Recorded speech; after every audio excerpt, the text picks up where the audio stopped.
I'm just showing your dad plans for the new scoreboard. Have you seen this, Georgie? Look what Fred put together for me.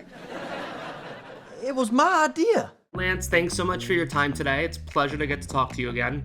Thanks, Ryan. Nice to see you, too. When we last spoke around George Sr.'s death, you said fans most often brought up that Red Lobster episode with Missy whenever you had any interactions with them. I've certainly heard more about that episode than any other. It really touched a lot of people's hearts. It was one of my favorite things to play. I'm a father of a son and a daughter, and I have that relationship at home. Has that shifted at all since he's been gone?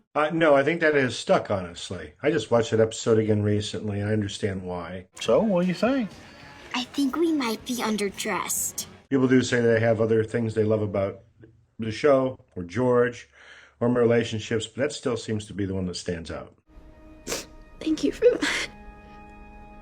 By that point, when we lost George Sr., young Sheldon had already changed how fans saw him from the Big Bang Theory version. Even so, did the intensity of the reaction to his death surprise you at all? It did. I mean, that's the second thing I hear about, aside from the Red Lobster, would be that how it crushed people. I mean, just the other day in public, I've had people approach me about what it meant to them personally because they had a personal experience with a parent that they lost, certainly with a father that they've lost. And I've been approached about that a number of times, and that's always quite moving. That stuck, I mean, you know, in people's minds. And so I was always curious to come back to Georgie Mandy to see how it would land on people.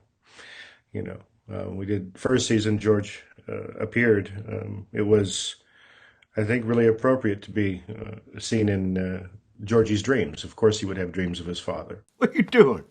I'm hugging you. As that continues, we might see that in the second season here. Dreams are something where all kinds of things can happen, right? They're not reality. But just the fact that he shows up, I think, showed the significance of like what that character had on people that watch the show. He ain't your son, I'm your son. You want to toss the ball around? You bet. I was talking to Freddie. Yeah, I definitely want to get into this year's dream sequence. But when I had you and Zoe a couple of years ago, it was before I had a chance to see the funeral episode. At the time, I didn't realize you'd dressed up as a distant relative and attended your own funeral. Beyond the Easter egg for fans, did that help you in the cast get through what must have been a pretty emotional few days on set? I hope that it did. That was some of the intention. It was for morale. It was for a very heavy day at work over being in having a funeral. There's a lot of acting going on that required a lot of emotion.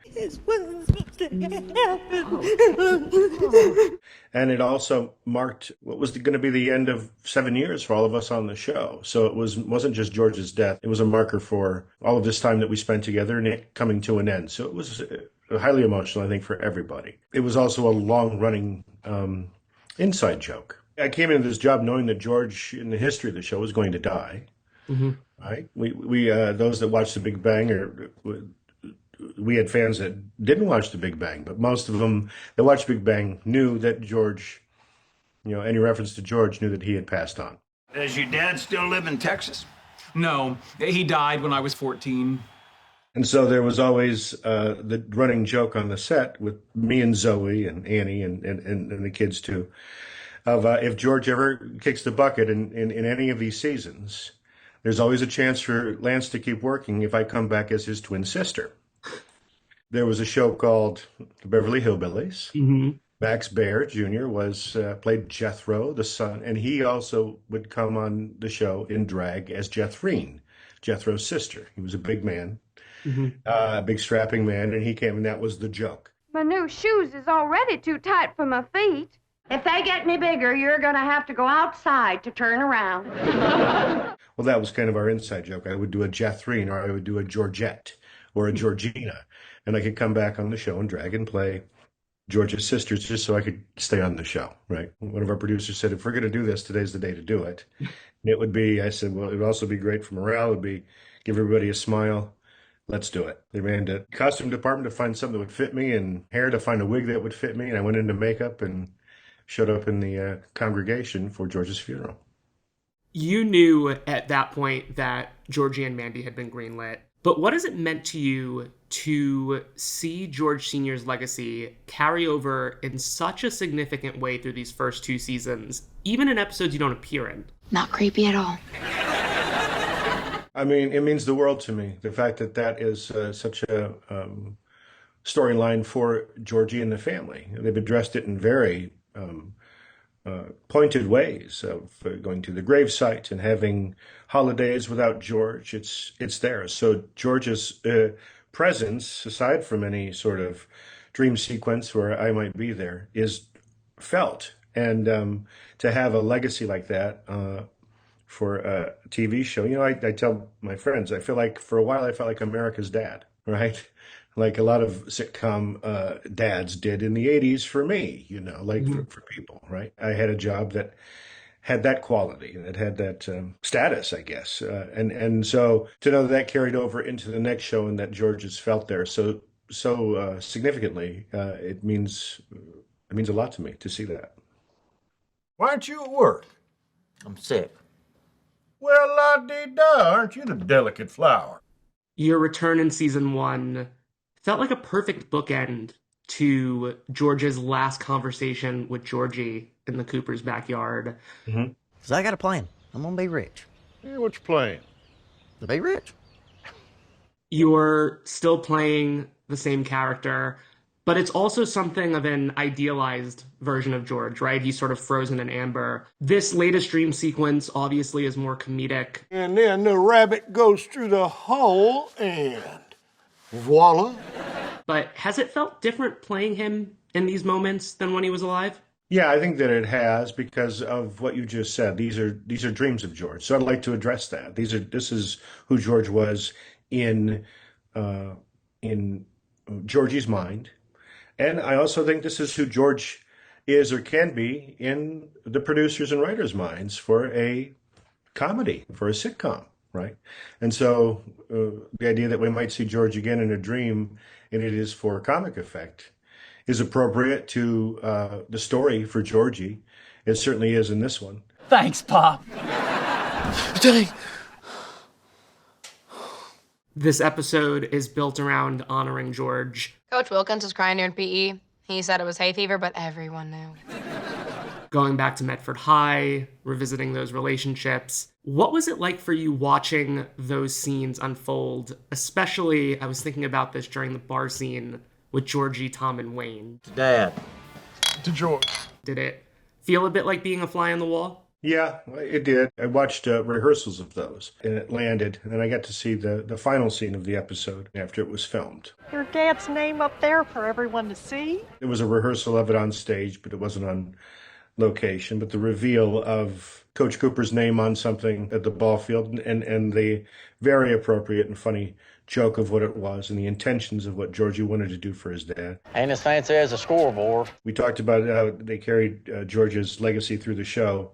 This really hit it, and it really hit me personally to see all that for sure. To hear them talk about and remember George in such a fond and funny way. It meant a great deal to me as an actor and as a person who worked with these people too.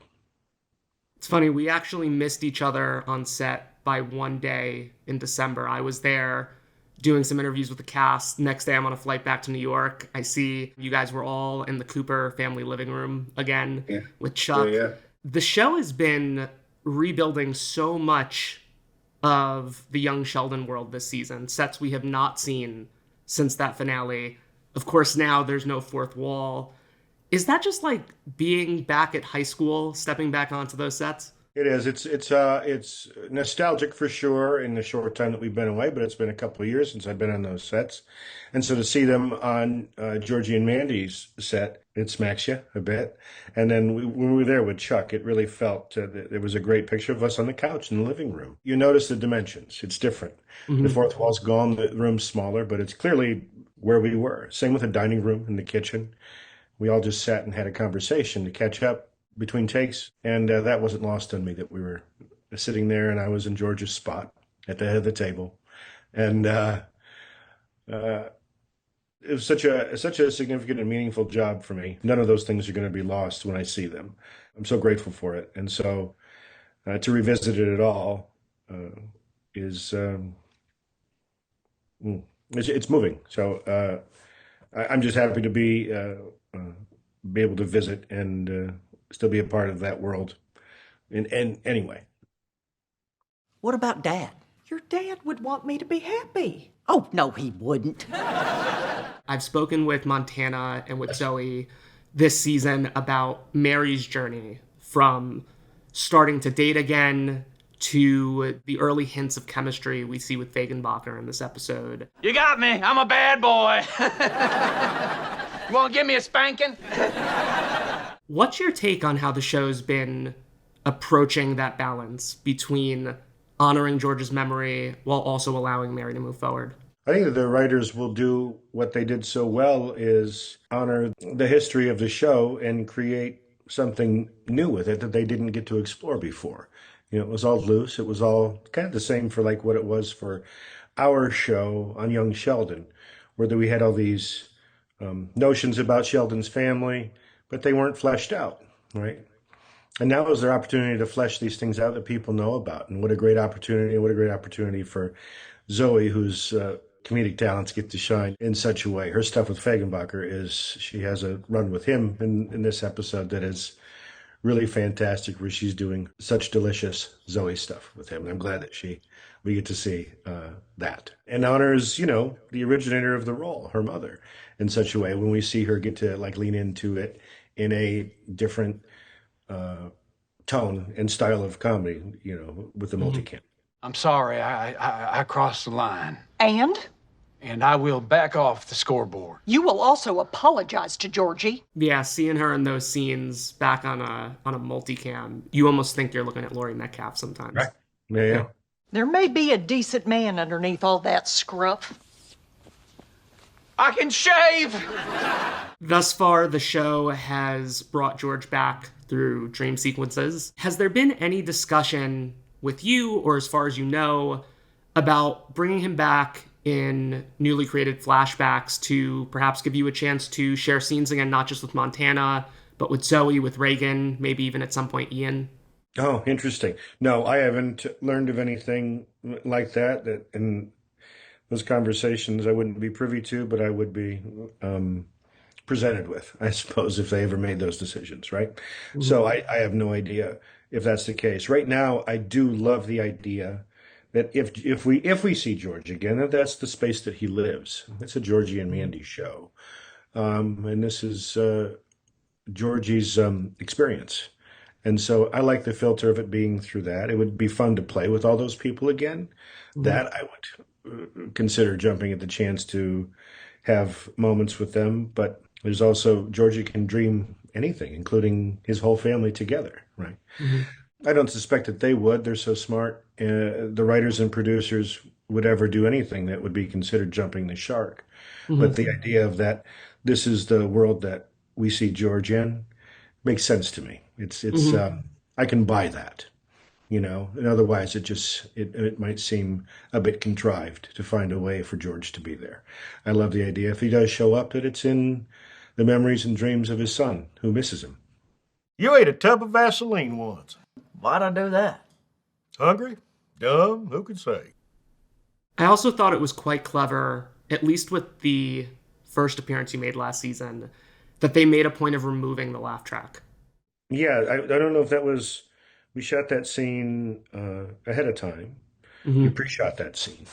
And I wasn't sure what they would, because they would show it to the audience and get the laugh track, get the, not track, but the real audience laughter, mm-hmm. as they do with pre-shot scenes on multicams. It's real reactions.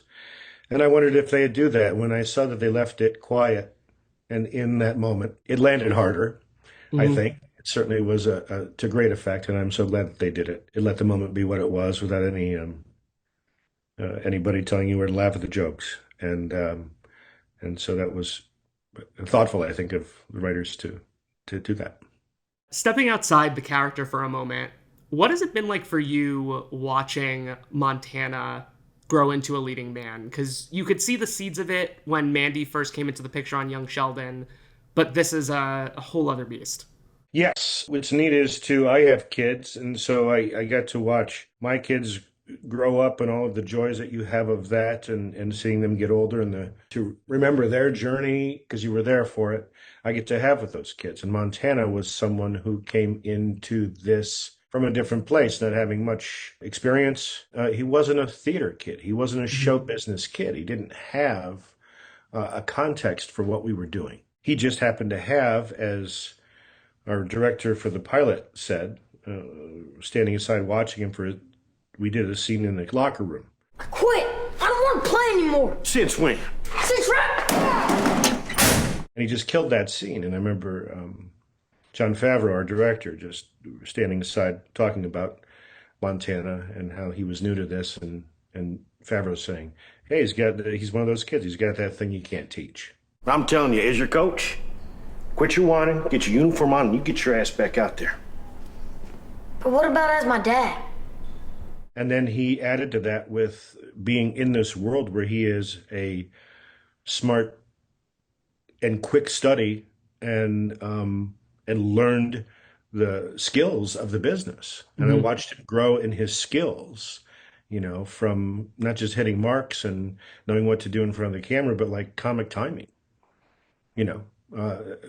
skills you learn. Regardless of your talent, you still have things to learn and to hone. And he got to on this show. And so to watch that journey of watching him grow to be the lead of a comedy is quite an accomplishment, I think, and satisfying and fun to watch. And lastly, you brought this up before. We've seen Georgie go to his father's gravesite when he needs guidance as a husband, a father, a business owner. What does it mean to you that George still serves as that moral compass for him? Personally, it means the world to me. That me, Lance, the actor, gets to live through that character in that way. That's significant to Georgie, but it's clearly also to the audience, right? And it's something not just sentimental, but identifiable for so many people, of who we look to for guidance. And those people may not be with us anymore. And they might even be idealized and wrong, but they are still the foundations of some of our guidance, right? And so to play with that, to give Georgie that, and to be that element of this new show, to kind of continue to live through that is wonderful.